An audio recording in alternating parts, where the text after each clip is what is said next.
So you've been showing up in your relationship. You've been doing what you think is the right thing. And yet your partner doesn't appreciate you. They're not satisfied. And you get frustrated. You're thinking, what the hell do they even want from me? I'm not a bad guy. But here's the truth. Just thinking you're a good husband doesn't mean that you actually are. So in this video, I'm going to break down good guy syndrome, how it manifests, and how it secretly destroys your relationship. So good guy syndrome happens when you believe that fulfilling basic expectations, paying bills, staying faithful, or occasionally doing the dishes means that you deserve endless praise. It's a habit that a lot of us guys can get into, thinking to ourselves that doing these logical, easy things that anyone can do is providing value. And what happens is that we believe this value is a lot bigger than it actually is. And then when our partners get frustrated with us for the fact that we're not providing everything that they're asking for, then we get annoyed. We think that they're asking too much. But here's the thing, your partner isn't looking for a bare minimum man. They're looking for someone who sees them, values them, and steps up in real ways that make a difference, ways that provide value outside of the basics. This is a modern relationship. Women can go out, earn their own money, pay their own bills, wash their own dishes if they want to. All of these things are not providing true value. These are actually very, very replaceable. Your partner is looking for someone who sees them, values them, and steps up in real ways. So mistaking the bare minimum for greatness is going to kill your relationship. And this all comes about because there are three main mistakes that men make when approaching this idea of being a good husband. The first mistake is that you confuse acts of service with emotional presence. You confuse logic with emotion. So you think that doing chores, buying gifts, earning money, all of these low-level values should make your partner happy. So sure, these things matter, but they're not the whole picture. You know, your partner isn't a coworker who needs help with a task list. She's a human being who needs emotional intimacy, just like every human being does. So you can be present physically, but emotionally, you can be MIA. So when your partner starts to express herself to you, say she feels disconnected, she doesn't feel valued, she needs more from the relationship, when you argue back with, but I do so much for you, and here's all the logical reasons that I provide for you, this is a defensive cop-out. This is not leadership. Imagine you said to your boss, hey, look, I don't like the way that we handle this XYZ situation in work right now. And they turn around to you and say, I pay your wages, don't I? Why are you complaining? Think about justifying the bare minimum actions as a reason for you to not step up and do more. Think about how damaging that is to any relationship. The next biggest mistake is operating from ego, not empathy. So this is when you become more focused on proving that you're a good guy than actually being one. So when your partner calls you out, instead of listening, instead of taking on board what is being said and processing your partner's feelings, you shut her down or you play the victim. You make it about your ego rather than actually what is being said right now. So you're saying, you know, I can't believe you don't appreciate me, or I deserve better. I deserve someone who sees all of the good things that I do. This is a classic good guy syndrome response. It's kind of a guilt trip disguised as self-defense. This is where your ego fools you into believing that this is about winning and losing. This is about this fake idea of power within the relationship. The trouble is that when you argue to win, you both lose. A lot of men think that this is leadership, but unfortunately leadership means saying, I hear you, let's work on this together and let's figure out a way around this. And the biggest mistake of all is ignoring emotional connection points. So emotional connection points are small, everyday moments and opportunities for you to be able to connect with your partner emotionally, whether this is through words, tone, or even body language. Ignoring these moments of connection is a relationship killer. So let's say, for example, your partner says that they've had a hard day and they give a big sigh. You could think to yourself, I had a hard day too. Why do I have to deal with your hard day? You could even outwardly say that. Or you could see it for the opportunity that it is to be able to create a connection point between you and your partner. Now, there's going to be people that would say, well, why would I give her that? What about me in this situation?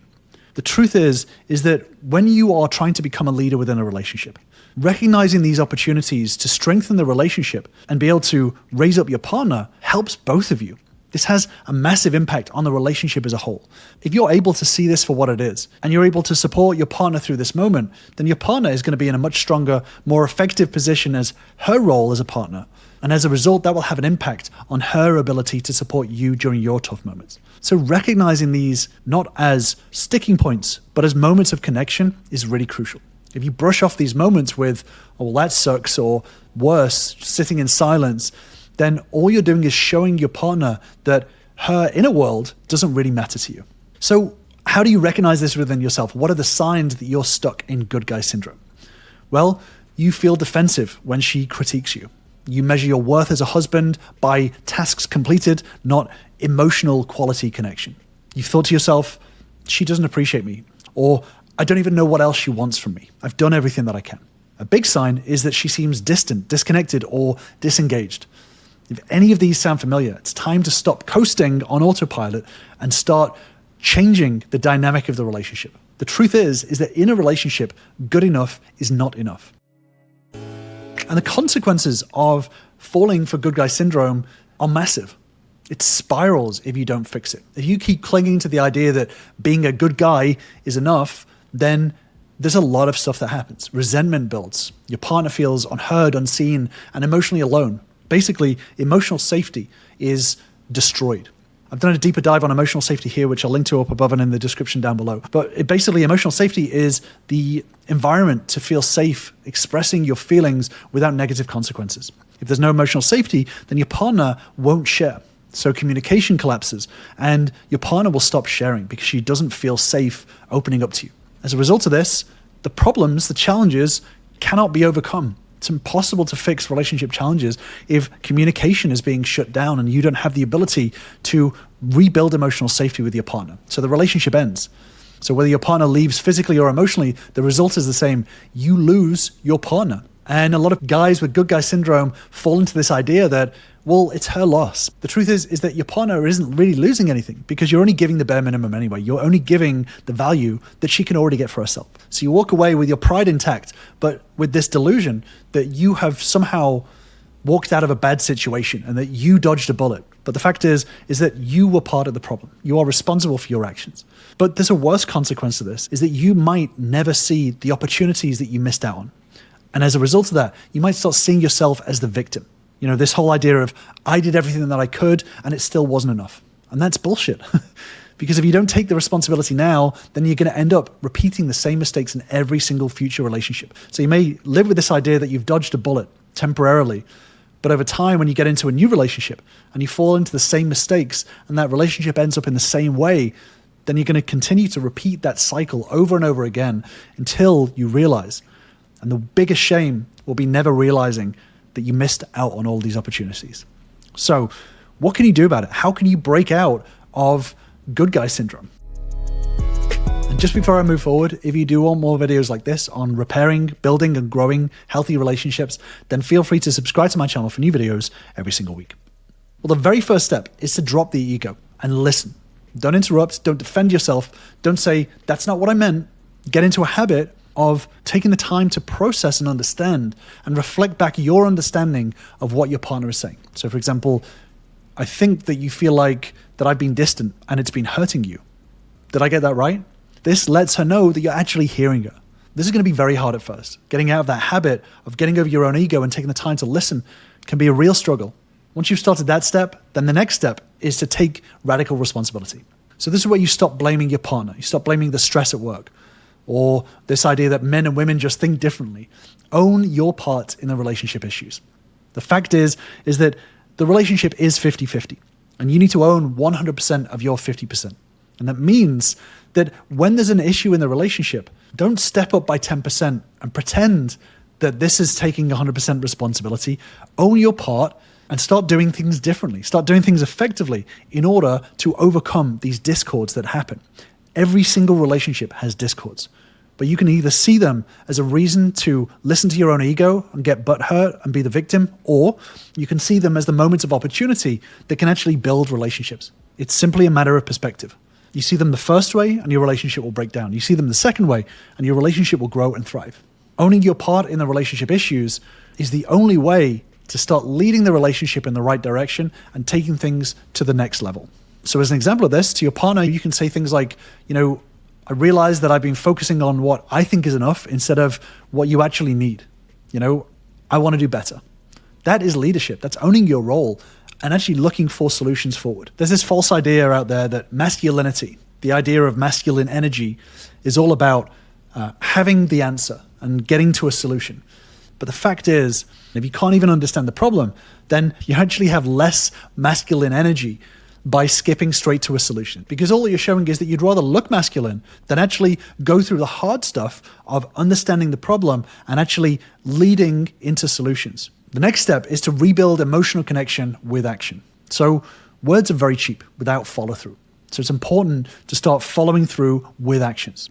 This is to start paying attention to these opportunities, these emotional opportunities with your partner, and responding with care. So if your partner says, I'm exhausted, or I'm tired of this fight, I'm tired of going through things, don't get defensive. Don't ignore it. Don't storm out. Sit there, listen, take responsibility, and start being present emotionally with your partner. It's important to schedule intentional time together, to have not only crucial conversations, but also moments of connection.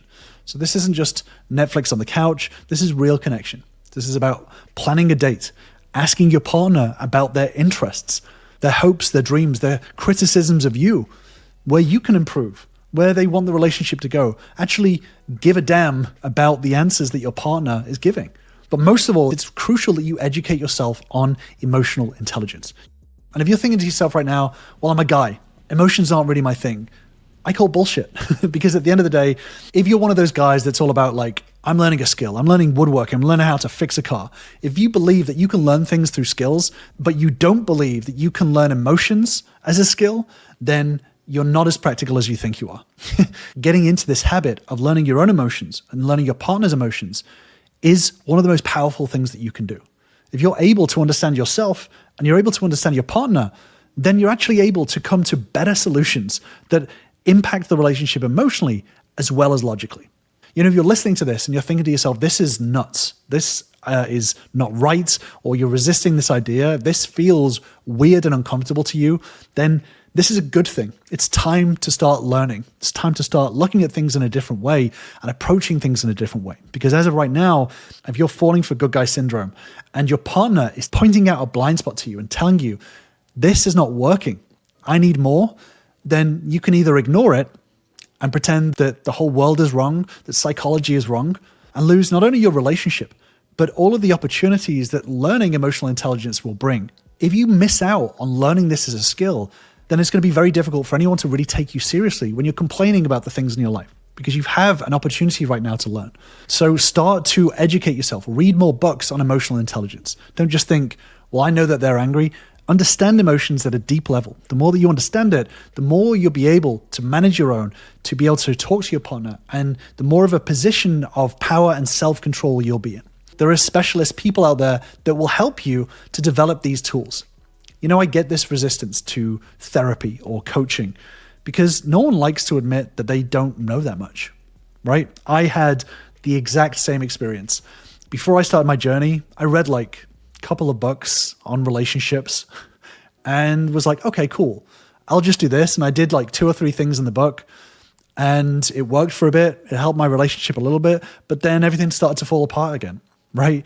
The truth is that if you are doing the same thing over and over again, but you're convincing yourself that you're doing something different, or you convince yourself that you're trying really hard, but you're trying at the wrong things, then you're going to end up in the same situation again and again. So now is an opportunity, rather than running away from the problem, to lean into it and to start saying, what can I do differently about this? I've had members join me who have been through therapy. They've been through counseling. Some have even done relationship programs, and they've convinced themselves that they've done everything they can and that this is just their partner's fault. And then they join me, and then we work together, and they realize that they've had a lot of blind spots along the way, a lot of tools that they've been missing. And they've started to change the way they do things. And once they started to change, they see their relationship turn around. So I'm not saying this to brag. I'm saying this because there's a lot of times we can tell ourselves that we've done everything, but we haven't. We've just barely scraped the surface. So there are more effective approaches to turning your relationship around. This is what I do with all of my ultra normal members, is start to learn these skills to start turning the relationship around and approaching it in a different way. And if you do want to join us, then join my free relationship bootcamp, where you'll learn the same steps and tools that all of my members have used to start turning their relationships around. Just click on the link in the description to grab your spot. But most of all, it's important to kill these myths. There's a lot of bullshit that we tell ourselves. I'm just not emotional. If she loved me, she'd appreciate what I do. But start unpacking these myths that we tell ourselves to make ourselves feel better. The truth is, being a good husband isn't about convincing yourself that you're doing well. It's actually about showing up emotionally, physically, and consistently, getting over your ego and taking responsibility in order to lead with empathy. So you can start doing the hard work now, the work that matters, to stop yourself later on asking yourself why everything fell apart. And this may feel a bit overwhelming. And if it does, good. Growth is supposed to be uncomfortable. It's about discomfort.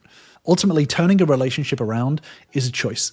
As guys, a lot of times we can just avoid and ignore it completely. There's a lot of guys that will try to protect their ego and they'll walk away. They'll say, well, it was my partner's fault. And if you are thinking that, there's a few questions that I want you to ask yourself. I've actually done a deeper dive video into this, breaking down the questions that you should be asking yourself to be realistic with yourself as to whether this is a relationship that you should be walking away from right now. So I'll leave you with that deep dive video and I will see you over there.